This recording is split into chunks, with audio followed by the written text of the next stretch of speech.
Welcome on into the Utah Blockcast. I'm Steve Bartle, Utah insider for KSL Sports. Utah fresh off a 31-6 win at Wyoming, a game I think everybody was just happy to get out of there with the victory. We did a recap episode, which we recorded Sunday night, posted Monday morning. And if you haven't listened to that, I would recommend going back and listening to that. But want to say I appreciate everybody for tuning in to the Utah Blockcast. It was really cool to be out in Wyoming, seeing the fan base show up out in Laramie and getting to interact with a lot of fans. It's been really cool to meet a lot of you that listen to the podcast. And so from me to you, I just want to say thank you. It's really cool to meet everybody, and I'm excited for what's to come the rest of the way with the podcast this season. So looking forward to it. But on this one, this is our Tuesday episode where I basically recap Kyle Whittingham's Monday press conference and go through some of the things that stood out to me from his press conference. And so, this is our In Whitt's Words episode. And I think this one is interesting because obviously we're now into week 4, which presents a pretty big opportunity for Utah this weekend against Texas Tech. Fox coming to town with the Big Noon Kickoff show. I think everybody is excited for this game, and this should be a really exciting matchup for Utah fans. So obviously with this coming on Monday, speaking of Whittingham's press conference, there's a few things to unpack here, and we're going to talk about obviously the Big Noon Kickoff and what that means for Utah. We're going to talk about Devon Dampier, his start, and what Coach Whittingham had to say of him. We'll also talk about Jason Beck's offense and sort of this positionless style of offense that he's pioneering right now. And I think it's really cool. And Whittingham sort of acknowledged that today in his press conference. So really excited for this episode. And as always, make sure to subscribe, hit the like button wherever you are, leave a review, leave a comment, leave a 5-star rating, all of the things that you do for podcasts. It goes a long way for us, and I appreciate it. So shout out to the Utah fans that tune in each and every week, each and every episode. It's been really cool, and appreciate all of you for the support. It means a lot. So let's get to it, man. Kyle Whittingham's presser earlier today started out, talking about the Wyoming matchup, but then obviously acknowledged what this weekend means to Utah. And with Big Noon Kickoff coming to Utah, it's a significant opportunity to welcome the talent from Fox. And for the first time in program history, they've welcomed ESPN College Game Day to Salt Lake City a number of times, but this is the first opportunity for Utah to welcome Fox to Salt Lake City. So, obviously Kyle Whittingham opened up the press conference. Big Noon Kickoff coming. It's a great opportunity, not only for our program, but the university in general. And I think that is really important. And I think this is a big moment for Utah, being on a nationally televised stage in that prime slot, that 10 a.m. slot here locally, 12 p.m. Eastern.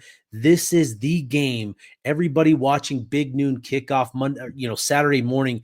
This is the game it transitioned to. Everybody is going to be able to watch the University of Utah in Rice-Eccles Stadium.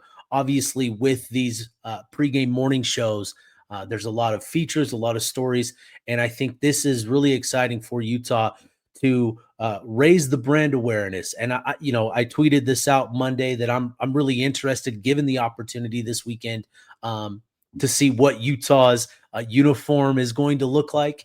It is Ute Proud weekend. And so, we've seen Utah over the years, rocked some really interesting uniforms, some really fun uniforms. And I'm interested to see what they do this weekend, given the stage and the opportunity with Fox broadcasting. And look, again, this is a really big opportunity. This is a significant chance to raise exposure, to gain exposure with the big name talent that's going to be on hand for this game. We're going to have an opportunity to meet with the talent from Fox. We're going to have an opportunity to talk to Rob Stone, Matt Leinart, Mark Ingram, Brady Quinn, and Urban Meyer. And really looking forward to that with Urban coming back. Obviously, we know the history there, and it'll be interesting to hear from him later on this week. But again, this is bigger than just having your game, in a primetime slot. This is significant for the brand of Utah, the University of Utah, Utah football, Kyle Whittingham. Every little thing is going to matter, in my opinion. And I'm really looking forward to seeing how Utah maximizes that. Utah fans showing up, you can count on them to show up and being there at that 10 a.m. kickoff to highlight that raucous environment, right? We all remember the Florida game with Prince. I'm not even going to try to say his last name. It's too long. Tweeting out about the little ass stadium. Well, you got an introduction there, and I think this is another opportunity for Utah fans to highlight just how raucous Rice-Eccles Stadium can be. And so, it's about the tailgate. It's about the muss. It's about the fans just being crazy and really making an impression on the country with just how much they love Utah football. It goes so far for Utah to have these opportunities on the national stage.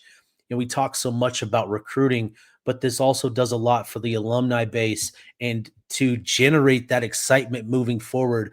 When you're talking about where we're at in college football with revenue being as important as it is, every one of these opportunities matters all that much more. And so for Utah to get this opportunity this week against Texas Tech, and we're going to talk a little bit about Texas Tech here in a bit. Whittingham had some comments, obviously, about Tech. But it was announced today that Utah is going to be on Fox next week as well, with West Virginia being on the road there. And obviously that is going to be in Morgantown. But to be, on Fox in consecutive weeks, now 3 out of the first 5 weeks, I think is a really significant thing for Utah moving forward. So obviously Whittingham appreciated the opportunity, knows what it means, but he made it clear that they've had a lot of big games here before. They know what these mean. They've been through them. And so really looking forward again to seeing what Utah puts out there this weekend, just given the stage and the opportunity on that national stage. Next up, he talked about Texas Tech and had a lot of really great things to say. There's a lot of respect there. And talking to and listening to Coach Joey McGuire from Texas Tech, he's a coach that very personable, very charismatic. He has a lot of respect for Utah and has had a lot of really glowing things to say of Kyle Whittingham and the way that he's built his program. And, Whittingham on Monday gave the Red Raiders a lot of respect. Obviously, through the first 3 games, they're putting up significant numbers. I think they're the second highest scoring offense, if not the first. I should double check that before I put that out there. But again, they are one of the most explosive, efficient offenses, doing it both through the air and on the ground with what they've done. And, this is what a lot of people expected of Texas Tech, given the investment that they've made into the football program, talking about, NIL and the rev share and the money that they've flooded into the program to upgrade the talent. And, Kyle Whittingham said, and I quote, "They're certainly committed to winning, and good on them for being able to attract those players and get the type of players that they have. There are a lot of programs out there that want to win badly." And I thought that was interesting, right? Because what we've seen with Kyle Whittingham and the way that he's built his program, it's that old school way, recruiting and player development, right? And I think with what Tech has done, that was them for the longest time and maximizing the talent they brought in there. But now they've had that significant investment and have brought in a significant upgrade in talent. This isn't something new to Utah. They've been in the Pac-12 where USC, Oregon, Washington have all had significant advantage in terms of the talent that they've had in those programs. But, it's all about what you do on the field. And Kyle Whittingham, with his coaching staff, the work that they put in, not only in terms of the player development, but their schemes, their game plans, all of those things matter on Saturdays and has led Utah to a ton of success, in the college football playoff era. I believe they have a record of 53-16 at home in the college football playoff era. And that's significant. That shows that Utah is protecting their home field. And so this is a big opportunity with Texas Tech coming in. Obviously, the number 17th ranked team in the country. You've got Bayron Morton, who is, he's 57 of 81 for 923 yards, 11 touchdowns, and 1 interception. On the ground, Texas Tech has been really impressive with Adam Hill leading the way at 207 yards and 24 attempts. Cameron Dickey, 165 on 37. He's got 4 touchdowns as well. And remember, this was significant because Texas Tech lost a significant piece to that running back room in Quentin Joyner, who suffered a season-ending injury in fall camp. Texas Tech has had, running backs emerge here that have done a lot to make this a really balanced attack, which I don't think Tech got a lot of credit for last year. They were one of the most balanced programs, offenses in the Big 12 last year, with Taj Brooks running for 1,500 yards, and obviously with Bayron Morton emerging as a solid quarterback in the Big 12, throwing for 3,300 yards and 27 touchdowns. This is Joey McGuire. He wants to be a balanced team. He wants to have, that equal threat. And defensively, Joey McGuire has upgraded significantly. They've brought in significant upgrades to that defensive line with Romello Height and David Bailey. These are the two guys, when you're talking about Spencer Fano and Caleb Lomu being first-round potential draft picks, these are the guys. This is the test. I had Ian Cummings on the show 2 weeks ago, draft analyst for PFSN, and this is what we talked about. This is the moment where Spencer Fano, Caleb Lomu, this is the test against these two edge rushers with who they've with the production they've got. They don't have the sacks, but man, they've got pressures. They've gotten after the quarterback pretty significantly. I believe both of them have totaled 14 pressures, and so that's significant. This is going to be a significant test for those two. And they've also Tech has also added a lot of talent to that secondary. And so this is going to be a test for Utah's offense, given what they've done on the ground and through the air. This is going to present the toughest matchup so far. But I will say this, with, what we saw Saturday against, Wyoming, the physicality that program played with, I think will have Utah really well prepared for what we're going to see against Texas Tech. Obviously, they've invested in a number of big bodies, but Wyoming, man, they played tough, and I think this is going to be a big thing. So, getting back to Kyle Whittingham's comments here, a lot of respect for Texas Tech, what they've done so far through 3 games. I think he said something to the effect that you look at the numbers and they're all phenomenal. There are no weaknesses on this Texas Tech team. And again, it speaks to the amount of talent that they've brought into that program. But with the way that Kyle Whittingham, his coaching staff have gone about player development and the culture that they've built here, you feel good about Utah's ability going into this matchup, that they're not going to be scared, but instead will be looking forward to this matchup quite a bit. So yeah, I think they'll be looking forward to this one a lot. All right, let's transition to Devon Dampier. Coach Whittingham was asked how would he grade Devon Dampier so far through 3 games, and he didn't flinch. He didn't hesitate. He put it. I would give him an A plus, is what he said.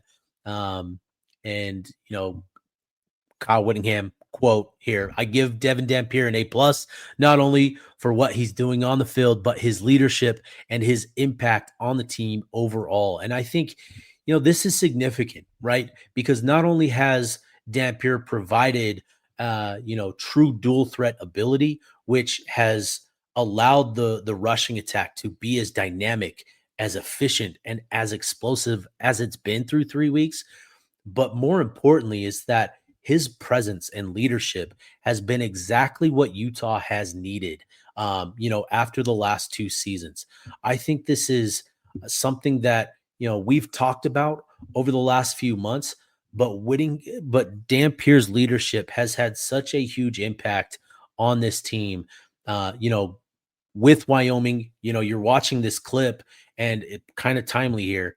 Nate Johnson fumbles the ball on the sideline. Nate Johnson was on the bench with the towel over his head. And what does Dampier do? He goes over to him, takes the towel off, and lifts his chin up and says, "Hey, get the next one." And I think that's the type of stuff that has been missing. Just that camaraderie, that friendship, that belief in the guys around him. I asked Devon Dampier on Monday, what's it been like having all of these guys contributing to what they're doing on the offensive side of the ball. And he kept it simple. He said, it's fun. It's fun to see everybody contributing the way that they are. He has a lot of belief in the guys around him. And I think watching him on the field, he just has the sort of presence that I think draws everybody to him, that draws the belief in him, and he gives it right back. And so, the way that the poise that he shows, the calmness that he plays with, even when things get messy, I think one of the most telling things about Dampier and his game is his performance under pressure. He hasn't been pressured a lot so far this season. He's only been pressured 16 times out of about 100 dropbacks, which again is pretty significant. But when he has been pressured, he's performed really well. I think he's 6 of 10 in terms of passing, but it's him using his legs in those moments that has really allowed him to overcome those situations. So, with Dampier, I think his performance under pressure is something that I think is really beneficial for Utah, not only in the sense that he's escaping pressure, he's making play, but he's maximizing these opportunities. So I think, with Dampier, again, I'm pulling up the numbers here for Dampier under pressure. Yeah, so out of 99 dropbacks, he's only been pressured 16 times. He's 6 of 10 in terms of his passing, which has generated 115 yards and 1 touchdown. He's made 1 big-time throw and no turnover-worthy plays. In fact, he only has 1 turnover-worthy play on the season so far, and that's going to be the key for him, is continuing to protect the ball and continuing to, be calm, be poised under pressure. His forced fumble recovery touchdown throw was obviously the play of the year so far for him and this offense. He was he just picked it up and let it fly, and I thought that was so impressive watching him. And so, it's that sort of confidence, that sort of poise and calmness that he plays with that I think has really had a good impact on this team. And, in talking to the players around him, I think Spencer Fano said it best, at Big 12 Media Days, that he didn't try to force it. He didn't try to be something he's not. He was just himself. He was just his own guy. And I think when you're genuine like that, that the players in that Utah program, that's the sort of personality, that's the sort of leadership that really tends to shine in the program. So I think that's been key for Dampier. I think that's been key for Utah. And I think it's hard to argue with Coach Whittingham's grade as an A+. He's put himself on Heisman watch lists already. He's leading Utah in rushing yards at 198 yards, 192 yards, whatever it is. He has just been everything as advertised, so far this season. He's been a lot of fun to watch and a lot of fun to interact with. And so I think everybody agrees that he's been an A+ player so far this season. All right. Next up.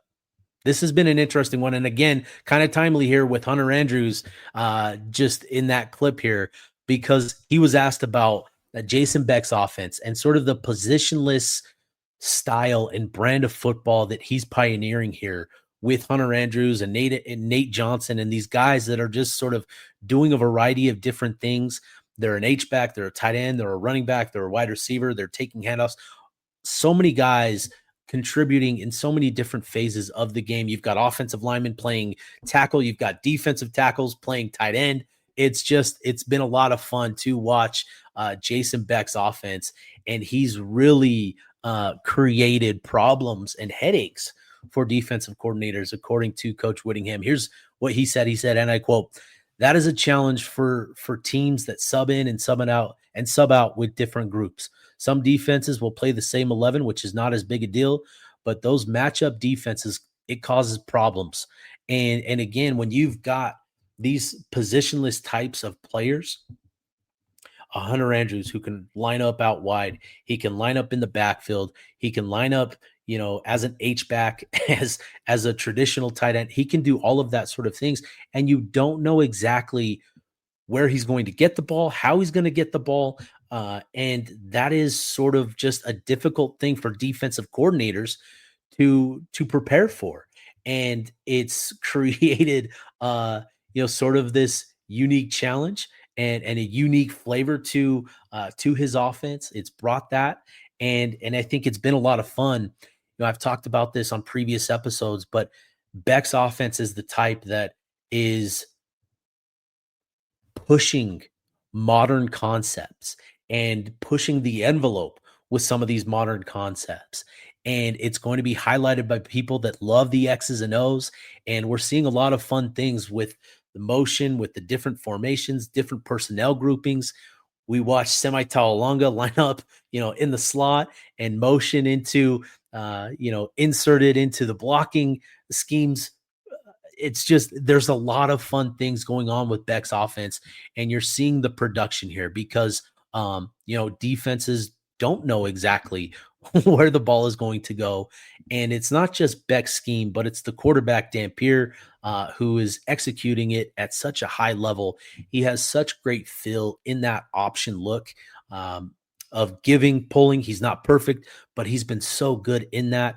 And I think there's another layer or two that can be added on to those option looks with the RPO. We saw a couple little instances of that true RPO, but I think that's an even bigger, more prominent thing in Beck's offense that we haven't seen just yet. So yeah, I think this positionless football, it is a thing for Beck. And I asked Coach Beck about that, not necessarily positionless, but I asked him sort of his approach to offensive balance. Mike Leach had the quote that 50% run versus 50% pass is 50% stupidity. And that was a comment in regards to balance. And Mike Leach always sort of viewed offensive balance being balance between players and positions, not so much run versus pass. And I think Beck has brought a little bit to that. When you look at some of the numbers, the production numbers in terms of how many guys are involved in the offense, how many guys are getting snaps, sort of the number of carries guys are getting, and the distribution of those targets, the distribution of those carries, I think speaks to sort of Beck having that same sort of mindset that balance is more between the players and the positions than just run versus pass. And having that option, that true option with Devon Dampier, I think is kind of the key there to it all. And having him, his decision making has been really, really great. And it's going to have to continue to be great to keep this offense, performing at the level that it is. So yeah, I think Beck's offense has been a lot of fun to dive into. And I think Whittingham definitely talked about that being a thing, being a problem for defensive coordinators. I think that's 100% spot on. All right. And then the last thing here, Rabbit Evans. If you watch the game, you watch the replay, pretty gruesome injury. And Coach Whittingham confirmed today that Rabbit Evans is lost for the season. Rabbit is somebody that we didn't get to see this season. He didn't play in the first two games and only played a couple of snaps against Wyoming before he suffered his injury. And it's unfortunate because even though we didn't get to see him on the field, expectations were high for Rabbit. He had a tremendous spring where he showcased a lot of ability and a lot of playmaking instincts that I think reminded coaches of great safeties of the past. The Sione Vakis, the uh, the Blairs. Why am I blanking on his name? Blair. He's gonna kill me. Oh my gosh, he's gonna. Oh man, I'm blanking. How am I blanking on Blair's name? Oh my gosh, I've got to look it up. I'm gonna. This is so crazy that I can't remember it. Marquise Blair. Oh my gosh. I kept thinking Maurice, and I knew that that wasn't it. But anyways, back to Rabbit. That is who he was reminding the coaches of. Was safeties of that caliber, of that style, the versatile types that can play in the box, that can play with physicality, could play great coverage. That is sort of what they saw in spring ball. The light came on, as Kyle Whittingham would put it, and unfortunately the injuries limited him, didn't allow him to play in the first two games, and then ultimately he suffered the season-ending injury on Saturday, which was super unfortunate. And you could see how much Rabbit means to his teammates as they gathered around him as Rabbit was being lifted into the cart. You could see that they all went out there, shared a moment with him, which I think speaks to the team chemistry and camaraderie this season. And the good news here is that Rabbit had surgery today. He posted about it on his social media. And so this is going to be a significant road to recovery for him. Fortunately, it's not the type of season-ending injury that is, the year-long type of injury. But still, I think this is going to be a long road, and with how that injury occurred, there is going to be a little bit of a mental hurdle for him, I'm sure. But still, it's good to see Rabbit. He had surgery. He called it a success.